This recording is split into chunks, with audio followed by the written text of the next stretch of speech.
నన్ను మీరు నమ్మొద్దు యూపీఎస్సీ కోచింగ్ విషయంలో. ఈ మాట ఎందుకు మాట్లాడుతున్నా అంటే, నేను కొన్ని విషయాలు చెప్పాను. యూపీఎస్సీ కోచింగ్ జాయిన్ అయ్యేటప్పుడు బ్యాచ్ సైజ్ తెలుసుకోండి, సిలబస్ ఆన్ టైం కంప్లీట్ అవుతుందో లేదో తెలుసుకోండి.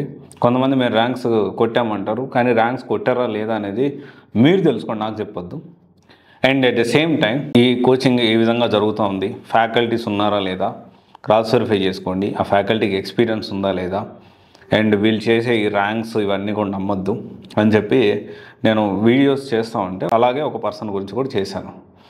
అయితే ఒక కమెంట్ చేసి ఏమని కమెంట్ చేశారంటే, అతను చాలా మంచి వ్యక్తి, దేశానికి చాలా సేవ చేశారు, మీరు అతని గురించి మాట్లాడితే నేను ఓర్చుకోలేకపోతున్నాను. So to be frank, on point మాట్లాడితే, నేను దేశం సేవ గురించి నేను ఎక్కడ మాట్లాడలేదు. ఎక్కడ చేస్తున్నా ఆ సింపతి కార్డ్ని ప్లే చేస్తూ దేశానికి సేవ కరెక్టే కాదనట్లేదు, దాని గురించి ఎవరు మాట్లాడలేదు కదా. అసలు నన్ను వదిలిపెట్టేసేయండి, నన్ను నమ్మొద్దు. నేను చెప్పే మాటలు నిజమా కాదా క్రాస్ వెరిఫై చేసుకోండి. ఇంకోటి విషయం, నేను ఒక ఇన్స్టిట్యూట్ గురించి చెప్పాను అంటే, ఆ ఇన్స్టిట్యూట్లో మీరు వెళ్ళి జాయిన్ అవ్వమని కదా, చెక్ చేసుకోండి, క్రాస్ వెరిఫై చేసుకోండి, కరెక్టా కాదా. 10 ఇన్స్టిట్యూట్లు తిరగండి, మీరు తెలుసుకోండి. ఇప్పుడు నేను ఎక్కడైనా చెప్పానా, నేను ఎప్పుడు కూడాను నేను సివిల్స్ క్రాక్ చేశానని చెప్పలేదు. నేను సివిల్స్ ఇన్స్టిట్యూట్స్కి, చాలా ఇన్స్టిట్యూట్స్కి నేను మార్కెటింగ్ అడ్వైజర్గా పనిచేశాను. ఆ పాయింట్లో కొన్ని విషయాలు నాకు నచ్చలేదు. విపరీతంగా ఎంత డౌన్ గ్రేడ్ అంటే, కొంతమంది జెన్యున్గా కష్టపడే వాళ్ళు ఉన్నారు, కానీ అవతల కాంపిటేటర్స్, నేను పనిచేసిన ఇన్స్టిట్యూట్స్ కాకుండా అవతల కాంపిటేటర్స్ ఎలాంటి ట్రిక్స్ ప్లే చేస్తారు, ఏం చేస్తారు అనేది చాలామంది కంటే, ఇప్పుడున్న స్టూడెంట్స్ కంటే కూడా బెటర్గా నాకు కొంచెం తెలుసు. అండ్ మోర్ ఓవర్ దెన్, నేను ఎప్పుడూ కూడాను ఒక ఇన్స్టిట్యూట్ని సెలెక్ట్ చేసుకునేటప్పుడు కొన్ని పారామీటర్స్ ఉంటాయి, ఆ పారామీటర్స్ని బట్టి, ఎందుకంటే ₹1,00,000 కట్టేటప్పుడు మీరు తెలుసుకోరా, మీరు తెలుసుకోమని చెప్పడం కూడా తప్పంటే ఎట్లా. సరే ఓకే, నన్ను నమ్మొద్దు, నేను చెప్పే మాటలు కూడా నమ్మొద్దు, వినండి, ఇది నిజమా కాదా క్రాస్ వెరిఫై చేసుకోండి, అయిపోతుంది కదా. ఇంకెందుకు దాని గురించి డిస్కషను. ఒక్కొక్కరు ఒక్కొక్క విక్టిమ్ కార్డ్ ప్లే చేస్తారు. ఇద్దరున్నారు ఎస్పెషల్లీ, సరే ఒకరి గురించి నేను అంతకు మాట్లాడను, ఇద్దరున్నారు. అంటే ఒక సింపతి కార్డ్ ఎందుకు ప్లే చేస్తారు మీరు? సింపతి కార్డ్ ఎందుకు ప్లే చేస్తారు? ఎవరికి లేవు చెప్పండి. ఇప్పుడు ఒక స్టూడెంట్ ₹1,00,000 కట్టిందంటే, ఆ వెనకాల ఎంత కష్టపడి ఆ డబ్బులు కట్టి ఉంటుంది చెప్పండి. ఇది క్రాస్ వెరిఫై చేసుకోండి అని చెప్పడం తప్పంటారా?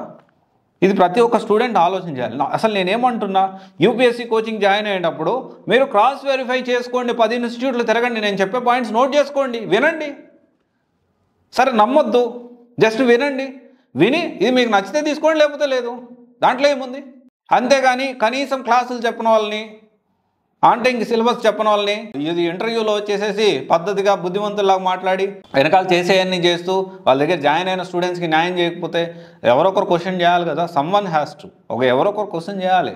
దీనివల్ల నాకు బెదిరింపు కాల్స్ వస్తున్నాయి, ఆల్రెడీ నన్ను ఇబ్బంది పెట్టాలని కూడా చూసారు ఒకరైతే. సరే నేనేమంటున్నా, ఇదంతా పక్కన పెట్టండి.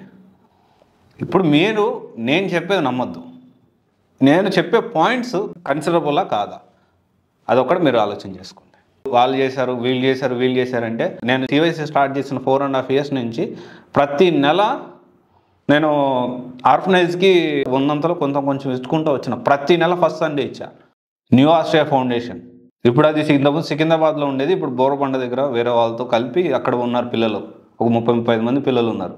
ఎవరు చేయగలిగింది సేవ వాళ్ళు చేస్తూనే ఉంటారు. డెఫినెట్లీ కొంతమంది కొన్ని కార్డ్స్ ప్లే చేస్తున్నారు, మీరు అర్థం చేసుకోవాలి. అది నేను చెప్పిన పాయింట్స్ ప్రతి ఒక్కటి చూడండి, వినండి. నేను ఇప్పుడు చాలా వీడియోస్ చేశాను, ఓకే. అలా కాకుండా వాళ్ళు అది చేశారు కాబట్టి అసలు మీకు అర్థం కావట్లేదు మీ డబ్బులు ఎంత వేస్ట్ చేసుకుంటున్నారు అనేది. ఆలోచించేయండి. Thank you.